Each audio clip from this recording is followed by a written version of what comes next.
At one point, Caroline and I came across a document which is, I think, very important for understanding the way CAST operates and some of the expectations of the government, how the program that CAST is a part of is supervised or how it was set up, and the reporting expectations for evaluating the efficacy, the results of the program.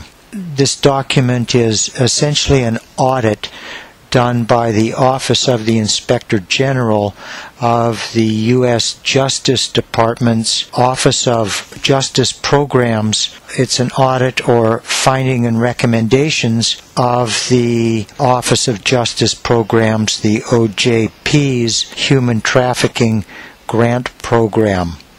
The FNRs begin, we found that OJP's human trafficking grant programs have built significant capacities to serve trafficking victims, but have not identified and served significant numbers of victims.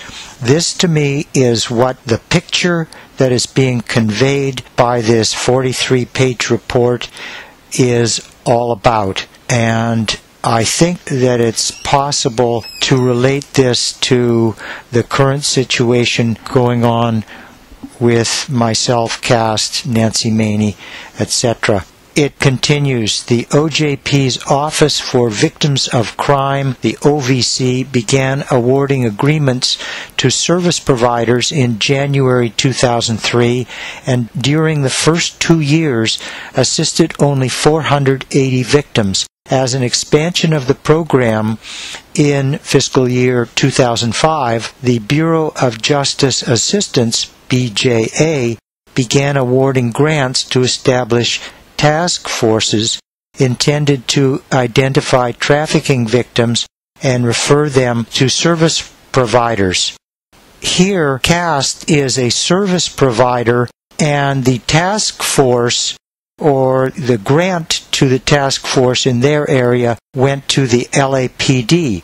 So the two of those agencies or operations work closely together, or should work closely together, as these FNRs state. There are federal agencies that are involved in the task force, but the recipient of the grant was the LAPD. And this is important because the LAPD, it should be understood, has definite and serious connections to Scientology. It was known that Gerald Chaliff headed the police commission or something at one time. It's known that the LAPD had an officer who was willing to give Scientology permission to commit crimes against its victims, me and Mike Flynn and others specifically.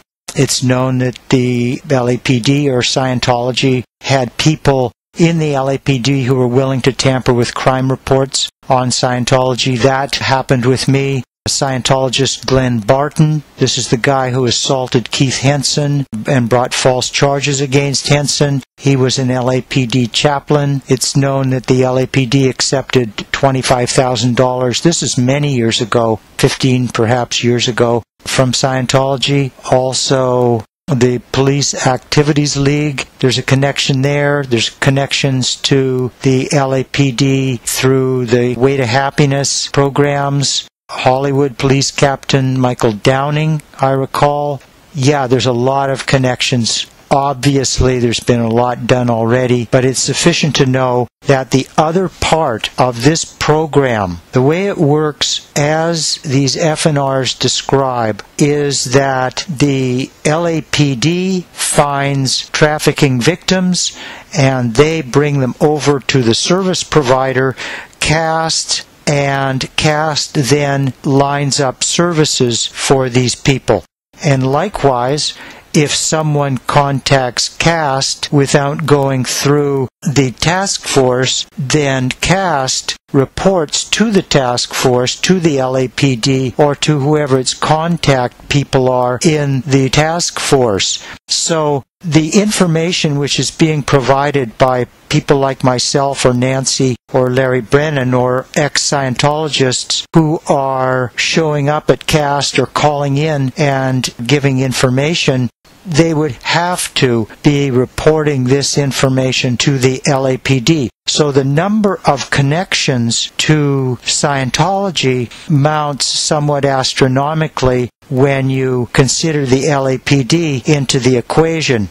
Other members of the task force include Justice Department personnel, I would guess in the Los Angeles area. And in this case, I, at this point, cannot help but wonder whether or not, if a person knew that the Sea Org experience had been dismissed as a human trafficking claim, and that it did not meet the necessary criteria to constitute human trafficking, if a person was aware of this fact and then approached CAST claiming to be a victim of human trafficking, yet knowledgeable about that ruling, which I would say is pretty well the law at the moment.